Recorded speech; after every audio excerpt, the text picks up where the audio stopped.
Donc, j'aimerais aborder un thème de façon un peu libre, spontanée. C'est un thème qui n'est pas préparé, mais qui a à voir avec la notion de liberté intérieure et de liberté extérieure. Et je voulais partager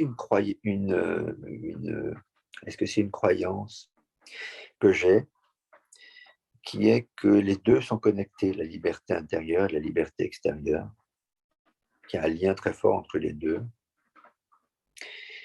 et que généralement, seules les peurs nous limitent et dans l'accès à nos potentiels. Je vois combien de gens sont étonnés, ceux qui me connaissent, parce que ceux qui ne me connaissent pas ne savent pas que je suis handicapé visuel. Voilà, donc c'est dit comme ça pour ceux qui écouteraient et qui ne me connaissent pas. Voilà, handicapé visuel, donc je ne peux pas me déplacer seul n'importe où dans les espaces. Je me déplace avec une canne blanche. J'utilise l'informatique pour lire et pour écrire. Bon. Et effectivement, je vois combien des gens que je connais sont étonnés que je fasse ce que je fais en ce moment. C'est-à-dire que j'utilise de la liberté, pour changer de pays, par exemple. Alors même que j'ai des potentiels limités sur le plan physique.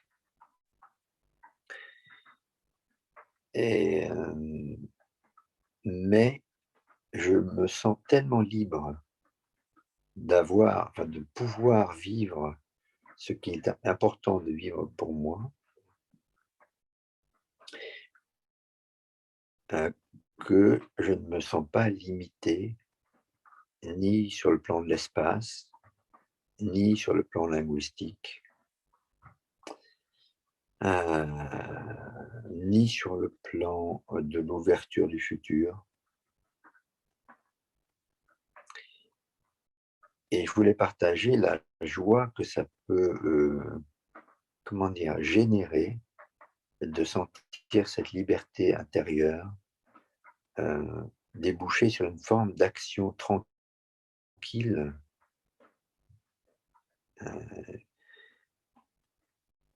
qui n'empêche pas de l'organisation, hein, parce que je m'organise aussi, plein de choses, mais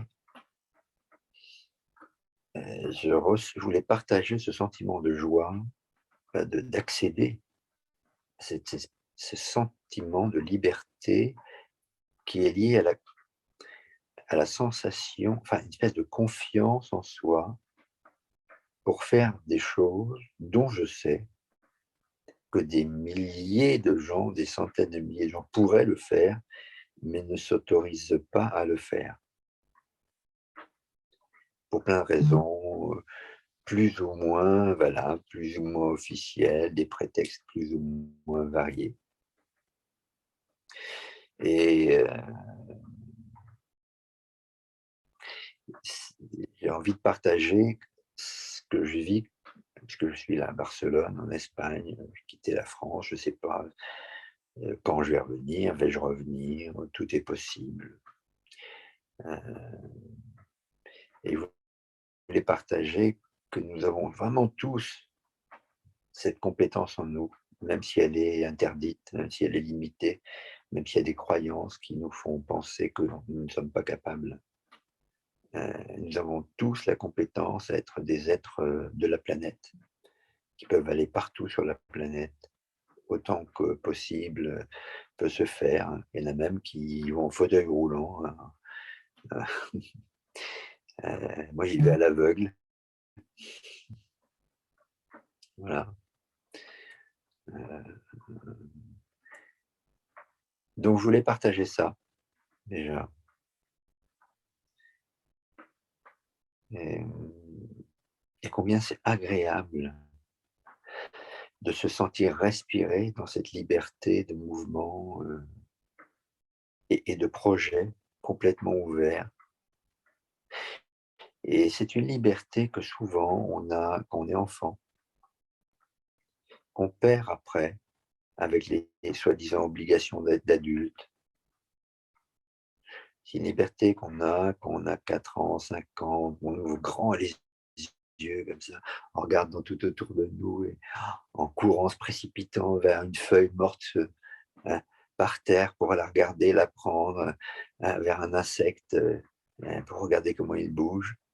Et puis c'est une liberté qu'on retrouve souvent à l'adolescence avec, cette sensation, je parle des adolescents en bonne santé évidemment, parce que malheureusement il y en a qui ne sont pas en bonne santé, mais c'est à l'adolescence, avec cette sensation de nouveau pouvoir qui est lié à toute cette énergie qui émerge chez les ados, heu, voilà, et les jeunes adultes et qui se perd après, et c'est mon impression, liberté qui se perd au fil des décennies, quand nous nous impliquons dans l'organisation de la vie et que nous entrons dans le domaine des devoirs.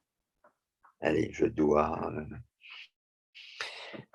travailler, je dois, économiser, je dois faire un emprunt, je dois rembourser, et il y a un mariage prévu, on doit organiser, après il y a les enfants, il faut les éduquer, et cetera. Il me semble que quand on entre dans un univers de devoirs sociaux, ce qui est un peu incontournable, hein, probablement, hein, eh bien, le prix à payer est parfois une espèce de perte de cette liberté originelle. Oublie cette liberté originelle, tellement précieuse en fait, voilà. Et je voulais partager combien c'est joyeux et agréable et plein d'oxygène de retrouver quand on peut, ce sentiment de liberté qu'on a chacun à l'intérieur de nous, voilà.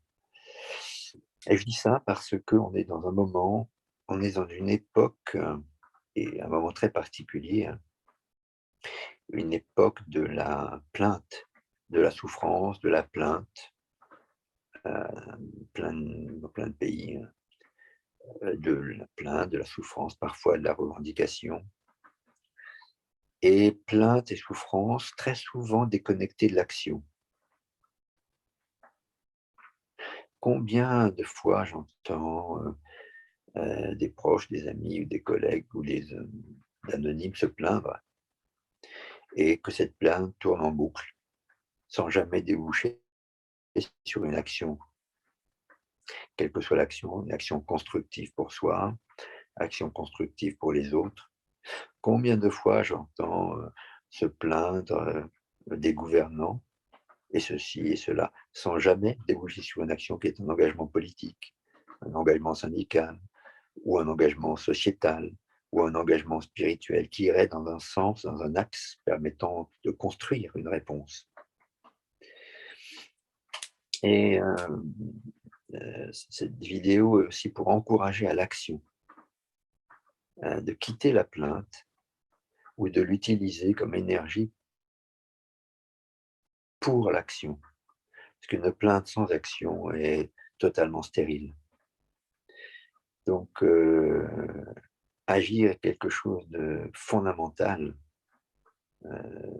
Chacun son mode d'action, à chacun de trouver le chemin de l'action, parce qu'il y a des actions plus ou moins efficaces, plus ou moins. Mais, et c'est bien qu'il y ait des actions variées, qui s'appuient sur la plainte, parce que s'il n'y a pas d'action, la suite, c'est la somatisation, c'est l'obsession mentale, des pensées obsessives et répétitives. Ce sont les actes compulsifs, boire, fumer, ou autre, hein. Voilà.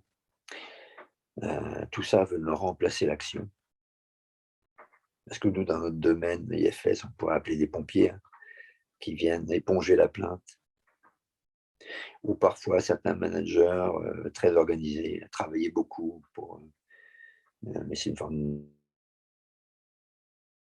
de pompier aussi, hein, quand c'est beaucoup, hein, pour éponger la douleur liée à la plainte. Voilà.